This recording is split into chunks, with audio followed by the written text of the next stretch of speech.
Hi, I have recorded this intro 5 times now. I'm starting to go nuts.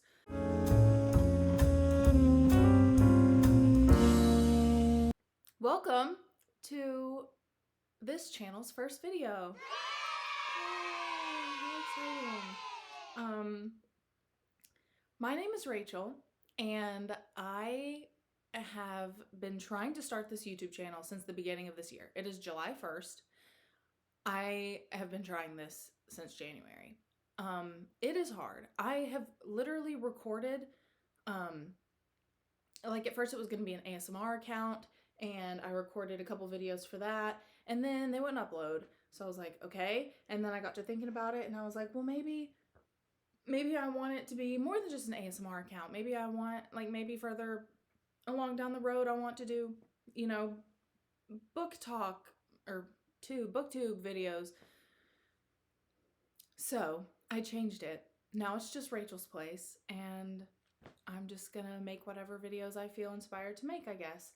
I finally have the audio correct, the video correct, the lighting is what the lighting is going to be. So whatever.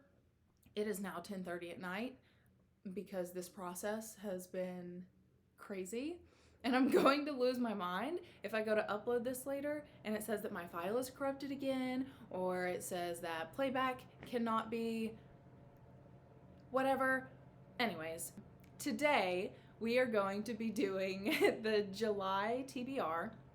I have not read as much in June as I have wanted to, and so I thought it would be fun. I've been watching a couple different booktubers, and I've been obsessed with book talk and scrolling even through Instagram reels, people that are doing, monthly TBRs, and at the end of the month they do the reviews and everything, and I love that. So I thought, what better day to do that than July 1st?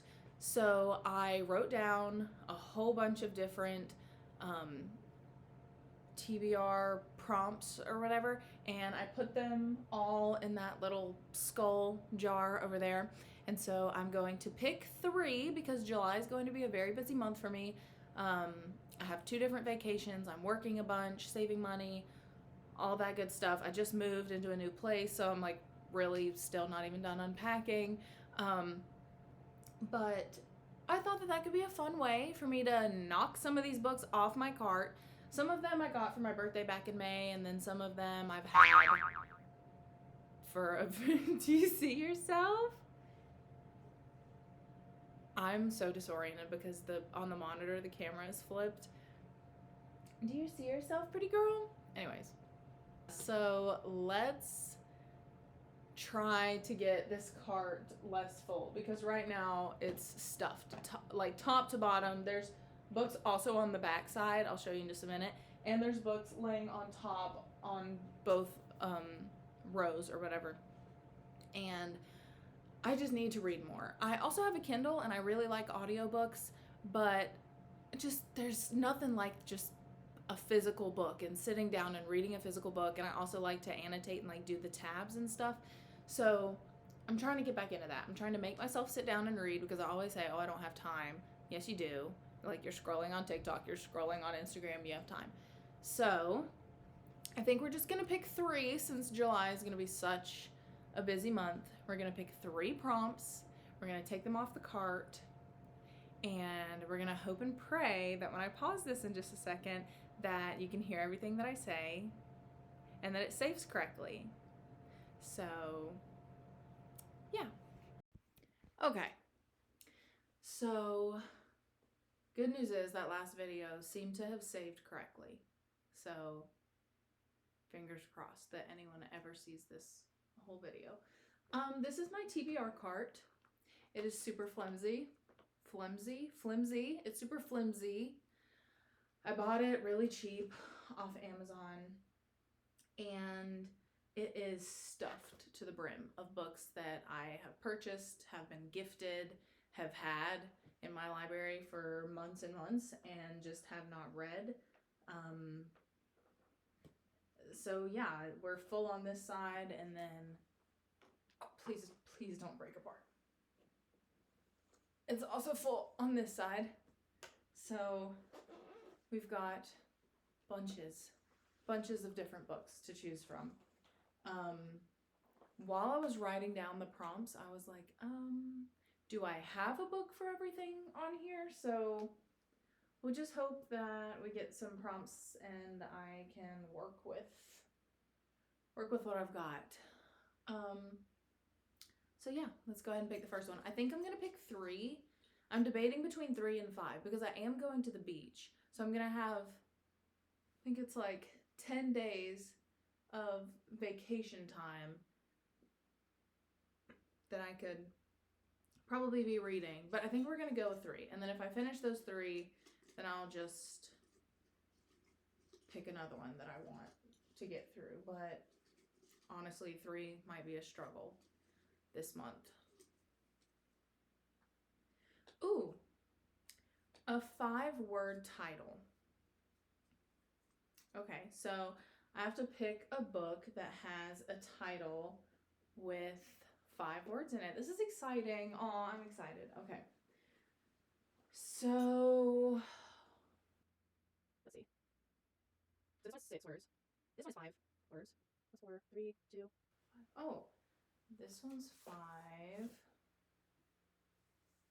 Where did I get this book?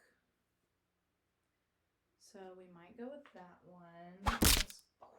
Oh gosh, please don't break.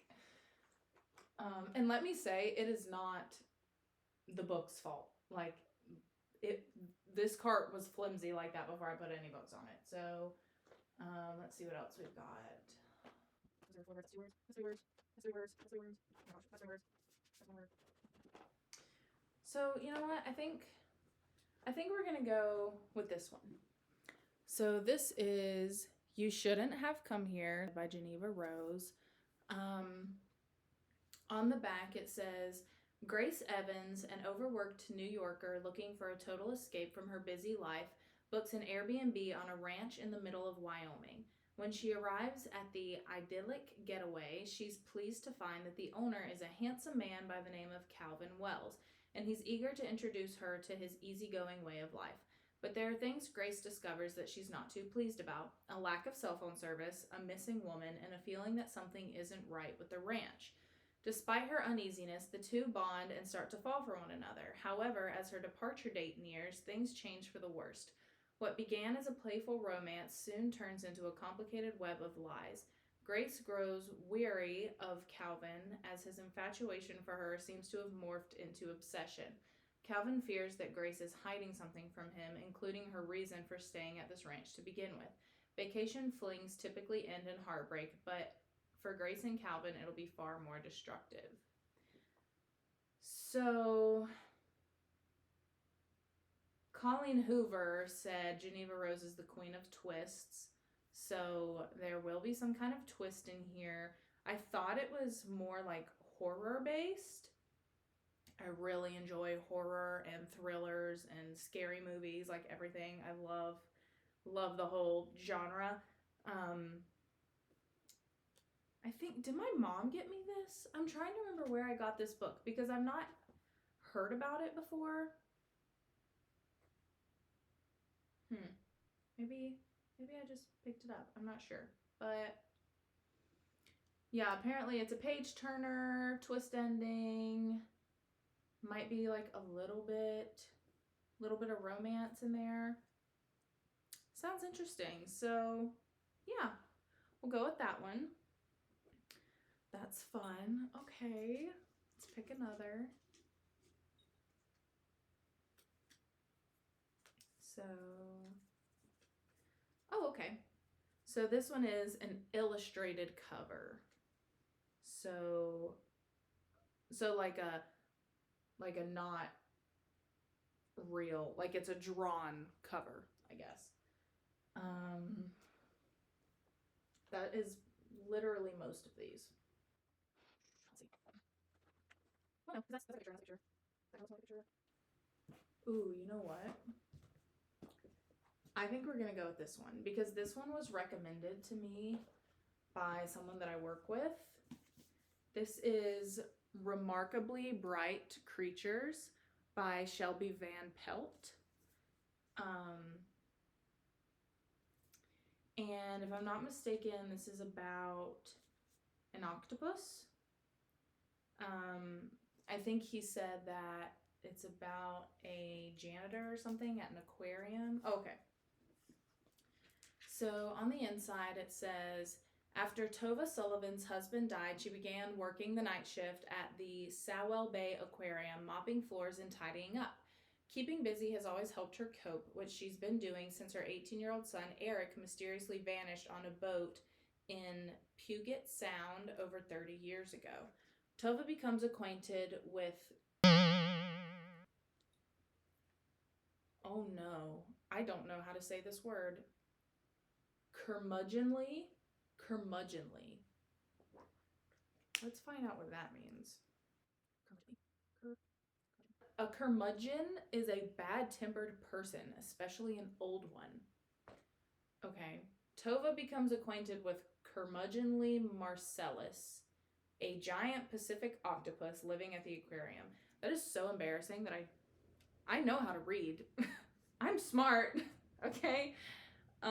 Marcellus knows more than anyone can imagine, but wouldn't dream of lifting one of his 8 arms for his human captors, until he forms a remarkable friendship with Tova. Ever the detective, Marcellus deduces what happened the night Tova's son disappeared, and now Marcellus must use every trick his old invertebrate body can muster to unearth the truth for her before it's too late. Shelby Van Pelt's debut novel is a gentle reminder that sometimes taking a hard look at the past can help uncover a future that once felt impossible. Okay, so can the octopus communicate with the janitor? Question mark. Apparently it's supposed to be a feel-good novel.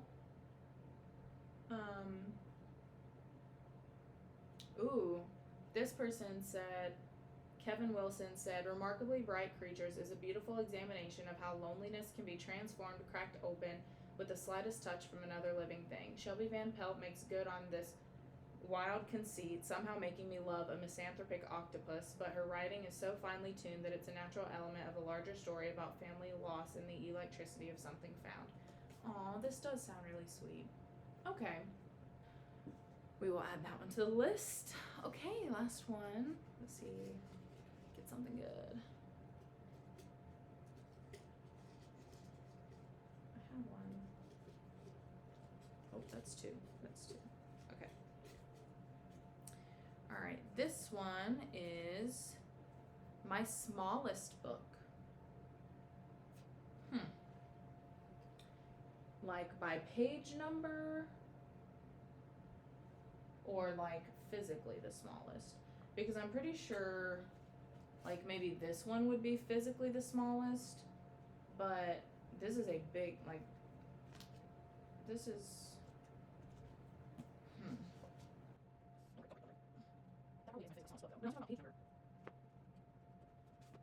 okay.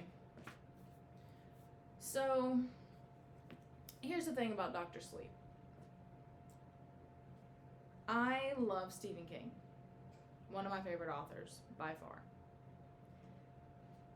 I loved The Shining. Like, top maybe 5 favorite books in the world. I started Dr. Sleep and did not love it. I DNF'd it. But maybe I could give it a revisit. It's a pretty lengthy book. But then that makes me want to read The Shining, though.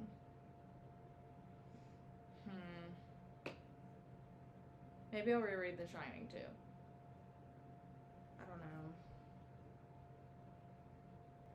On the back it says, years ago, the haunting of the Overlook Hotel nearly broke young Dan Torrance's sanity as his paranormal gift known as The Shining opened a door straight into hell. And even though Dan is all grown up, the ghosts of the Overlook and his father's legacy of alcoholism and violence kept him drifting aimlessly for most of his life.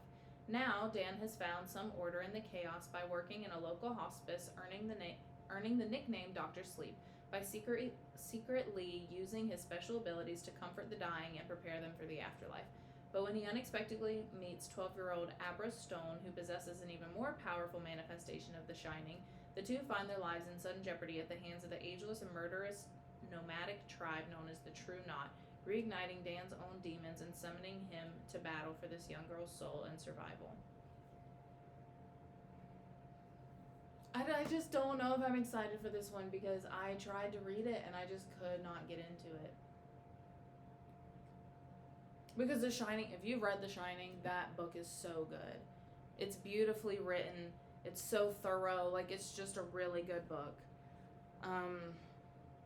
But okay. I said I was going to do it, and I'm going to do it. So, we will read Dr. Sleep, and maybe I'll just watch, like, a refresher. I can't watch the movie because the movie is nothing like the book, and I will fight someone on that. Like, Stephen King himself hates the movie The Shining. It's nothing. It probably would be a great movie if I had never read the book, but I try to read Stephen King's books before I watch the movie adaptations, and I was not impressed. Not impressed at all. But anyway, so we have our 3 books. I'm going to put this back, and then we'll talk for a minute. Okay, so we have our 3 books, and I am very excited for 2 of them. So we have You Shouldn't Have Come Here, Remarkably Bright Creatures, and Dr. Sleep.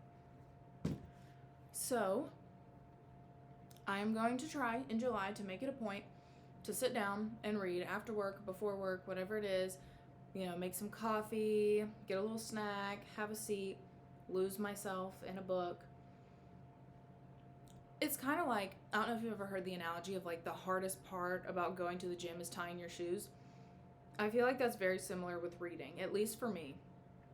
Like an audiobook, I can just pop it on, walk around, clean my house, do, whatever it is that I'm doing, especially like a commute, driving to work, driving home, driving anywhere, you can listen to an audiobook. I love that. But when you sit down with a physical book, you're so like in the moment. Like you don't miss things that sometimes you miss in an audiobook. You get to like hear it in your own voices sometimes. And now there are phenomenal audiobook actresses, what would they be? Readers, I guess. Like there's some really good audible performances. I cannot lie.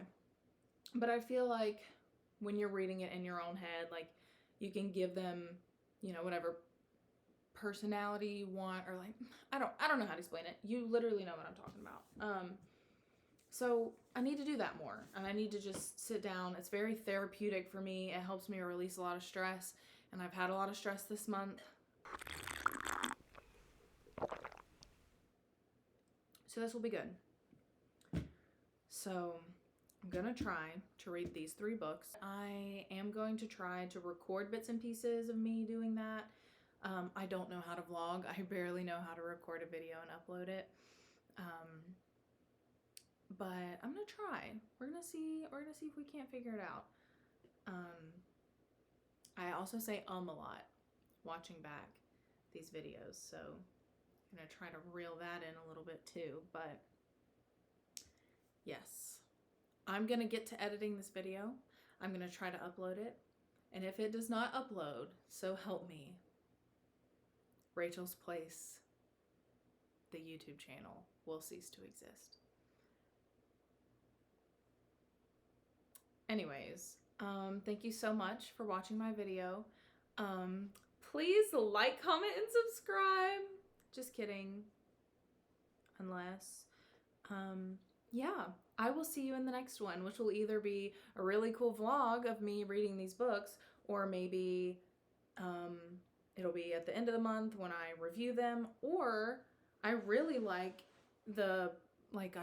watching the YouTube videos where they just review and talk about individual books, so maybe I'll do that. I will link my Goodreads also in the description, as well as my Instagram if you want to go follow those as well. I'm not expecting this account to like blow up or anything, but this is just really fun for me, and it's a fun little hobby, and I got really excited about it, and I was like, yeah, let's do it. So yeah, I'll leave all that in the description, and I will see you next time.